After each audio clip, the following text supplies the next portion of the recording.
Peace and love, and welcome to Black Diamond Worldwide Outreach.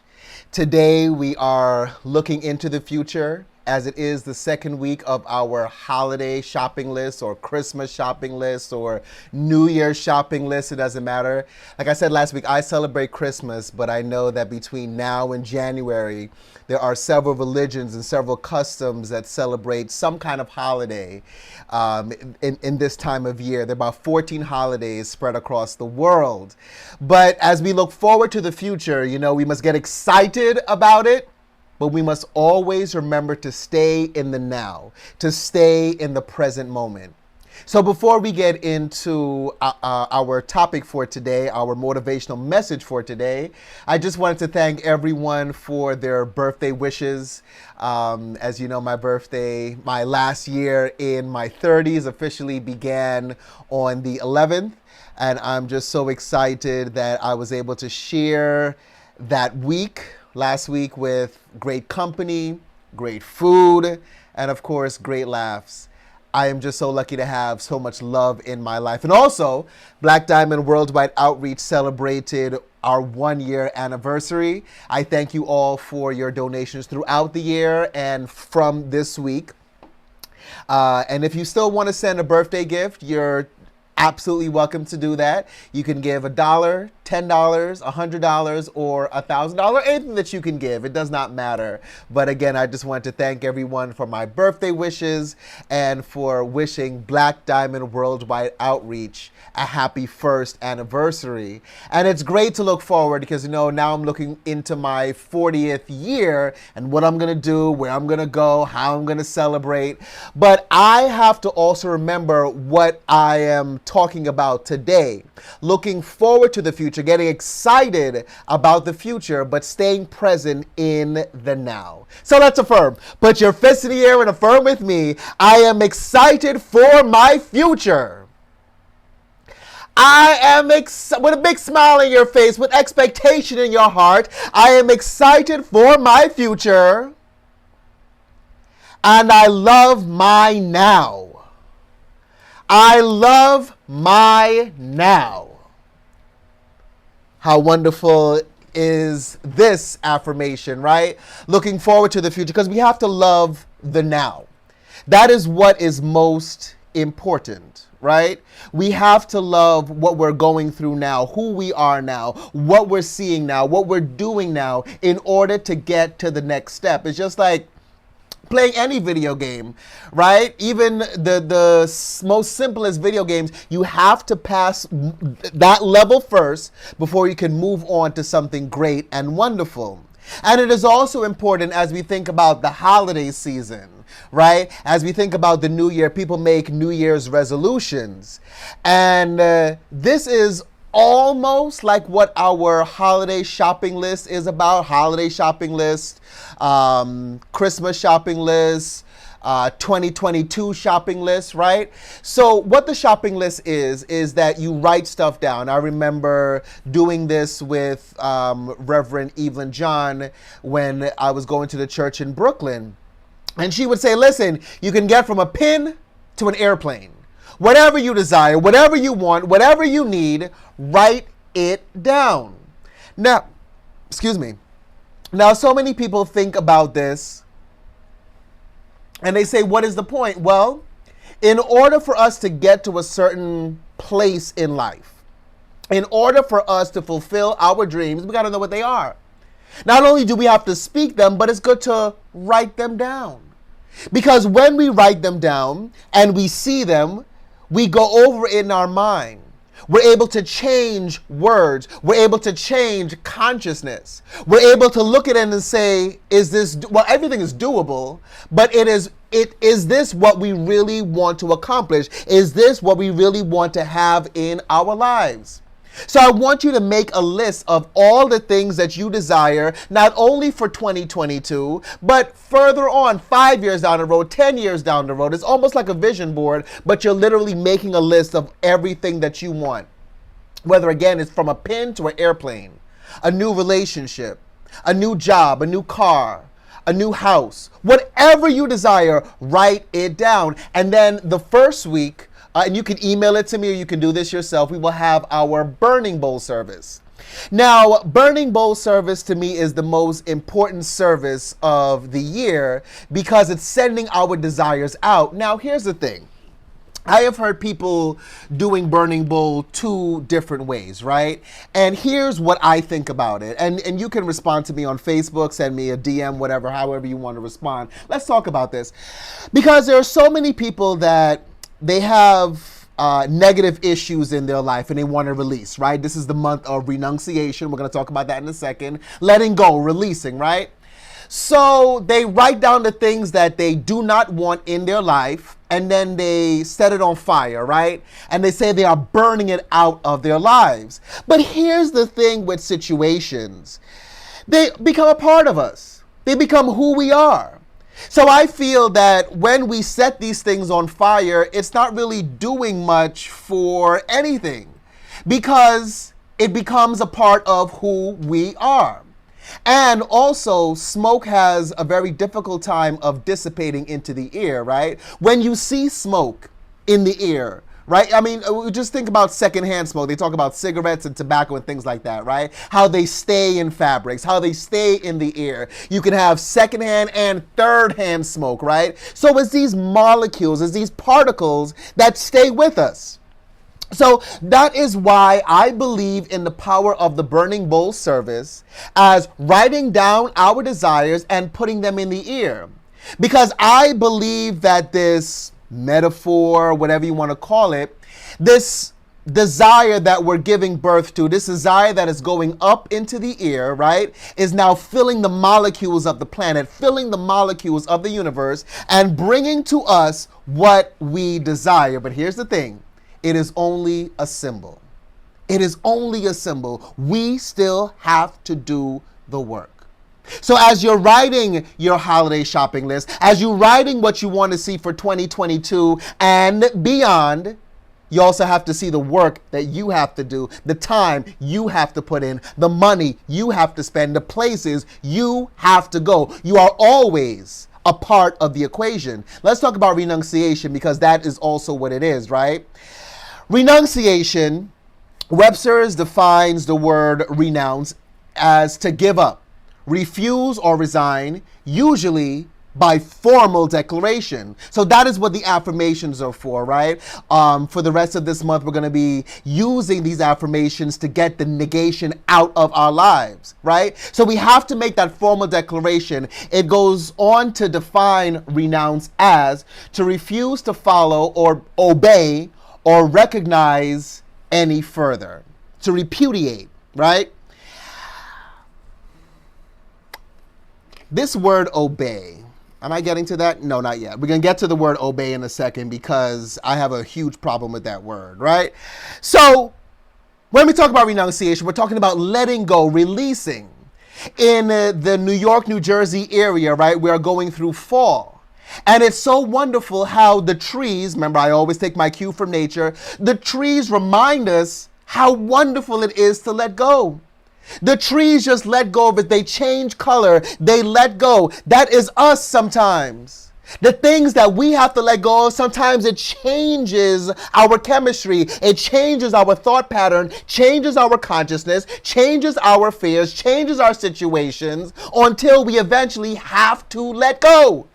But what do the trees also teach us?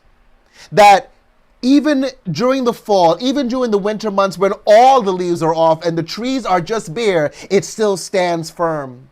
It stands firm, waiting for the spring because it knows it will bloom again. Friends, don't doubt yourself. Don't hold yourself back from releasing.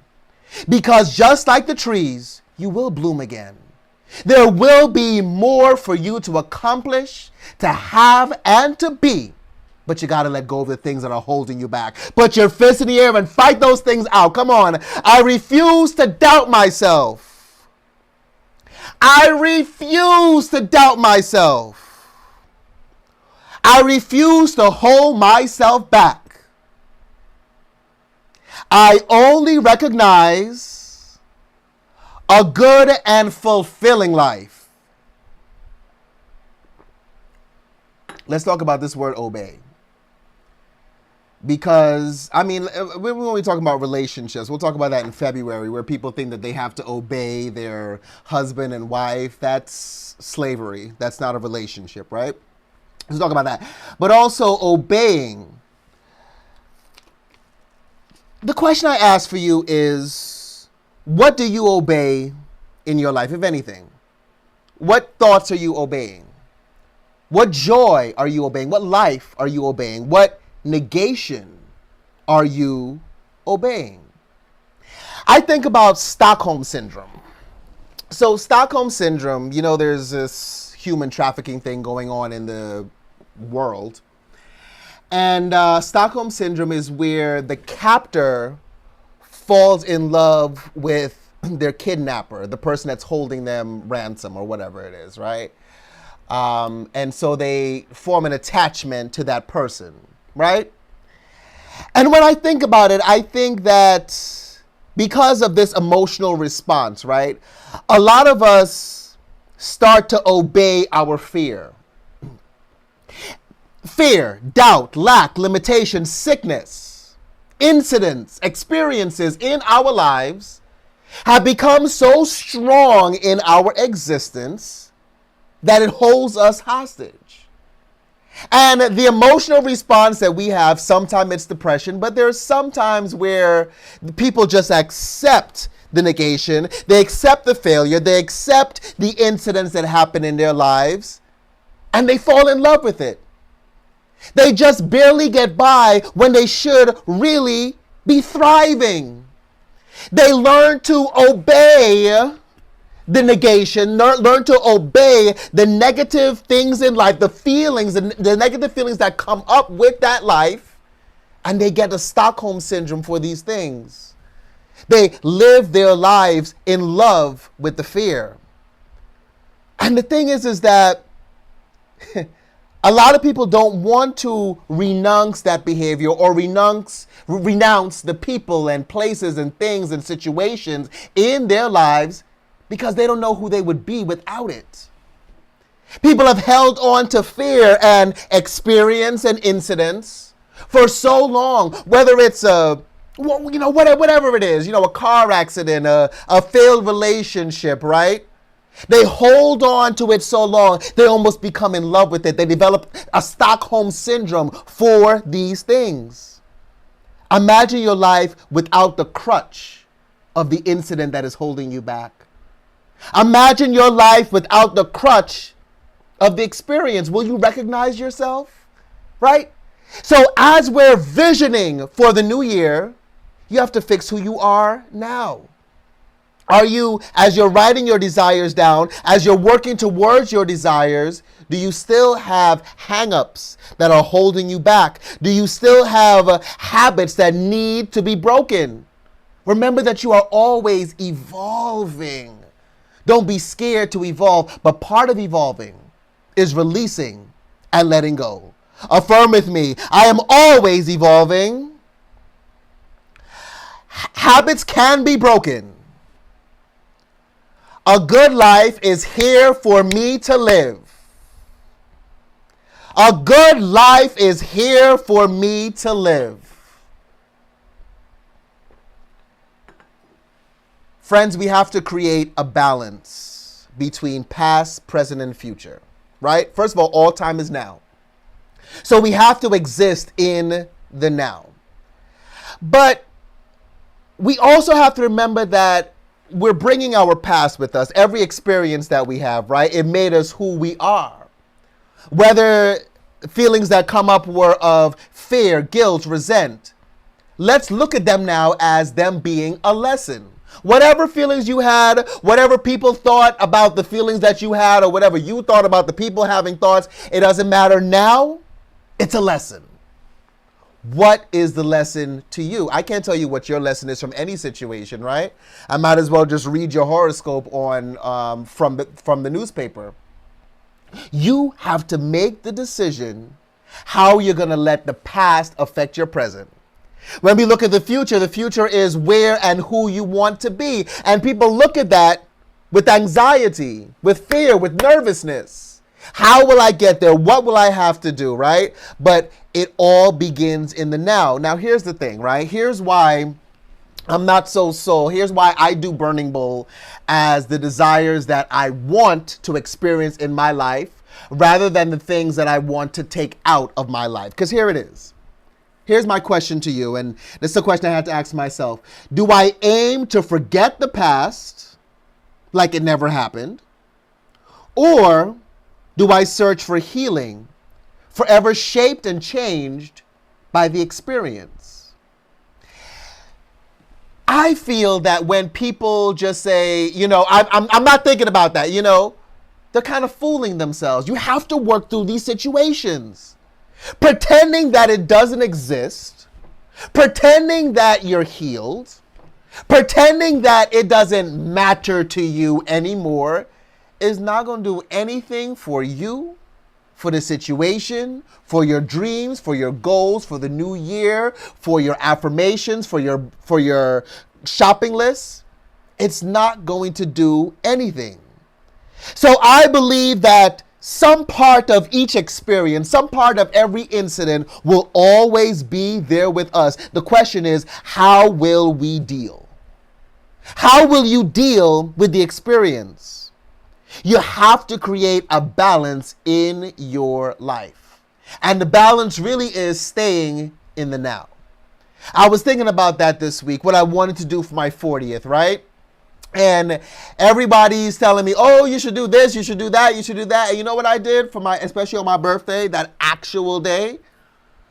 I didn't want to talk to anyone. I mean, I had my close people, but anyone bringing drama, I don't want to talk.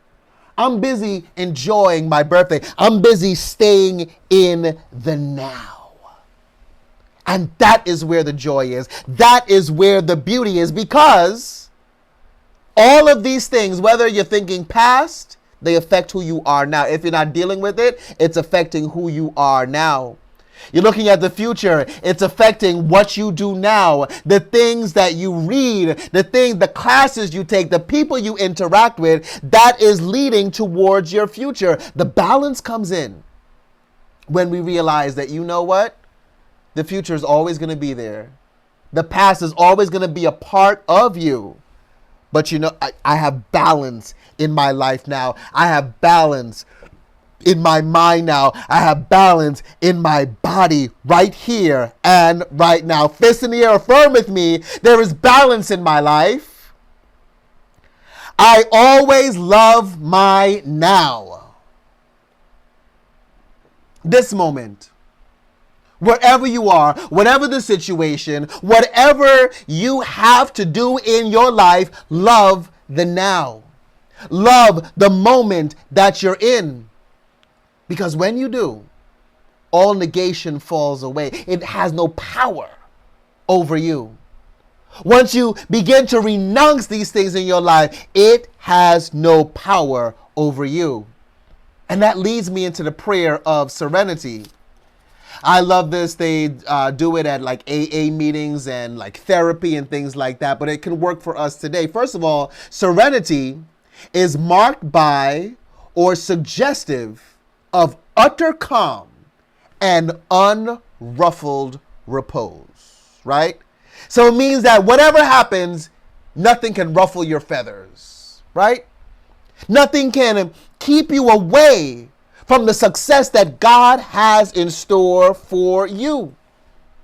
Nothing, no one, no place, no entity, no fear, no doubt, no limitation, no sickness, no incident, no experience can make you renounce the love of God, the joy of God, the beauty of God.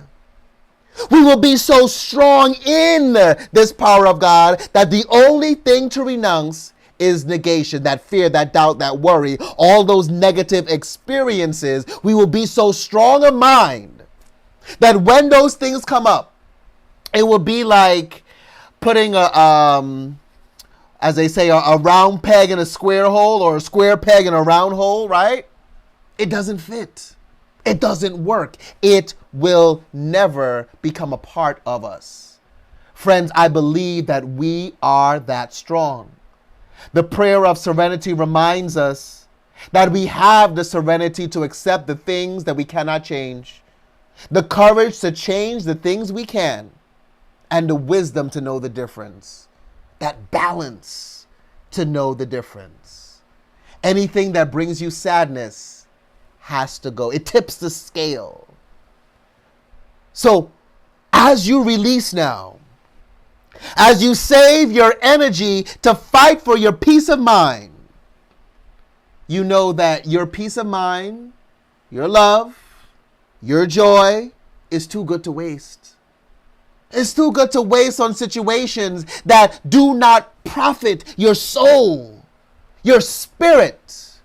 It's too much. I remember one of my favorite movies, even though it's a very sad movie, For Color Girls, and the title goes on, right? This was a stage play in the 70s from Nasaki Sanjay. I always mess up her name. Brilliant author. But at the end, when the women are finally realizing that they are worth more than their experience has told them that they were worth. They were worth more than being cheated on, worth more than being stepped on, worth more than being beaten, worth more than the things that people were bringing into their lives. They sat around and they said, you know what? My love is too sanctified to be wasted. My love is too good. Can we affirm this for ourselves? Can we say that, you know what, my body, my joy, my mind, my peace, not just peace of mind, but splitting it up, my mind, my peace are too good to waste on negative situations, are too good to waste on people that are not coming for my highest good, are too good to wait for people who are hung up on their own failures, hung up on their own hang-ups, and want you to feel the same as they do, because misery loves company. Well, guess what? Misery has no company with you. It has no right in your life, in your body. So affirm with me, fist in the air, my joy is too good to waste.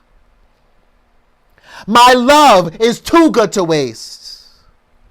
My power is too good to waste.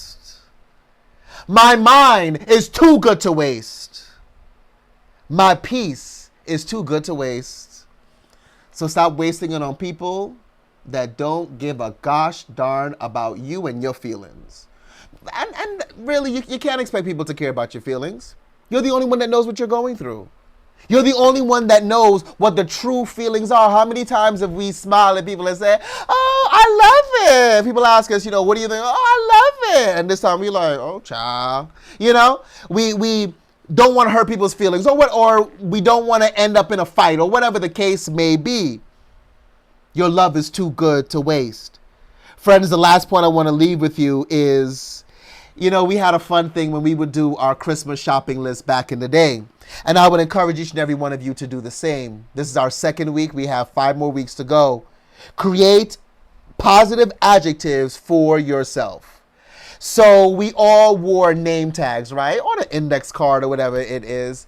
And we all put an adjective to our name. And sometimes the adjective began with the first letter of your name. So I was always Joyful Jason, right? Jubilant Jason. I put a J in front of sexy and just said, just sexy Jason. Just to add some fun to it, right? Can you put a positive adjective to your name? Open a dictionary. You don't even have to open dictionaries anymore, right? You can just Google, even if your name begins with a Z, what's a positive word, encouraging word that begins with whatever letter, and keep with it. Encourage people to do the same. Not stupid me, oh, brain dead me, oh, naive me. Oh no.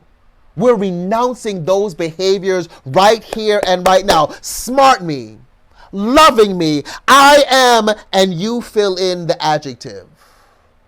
You fill in the adjective for yourself. What would you call yourself? What would you truly call yourself if you really had to, right?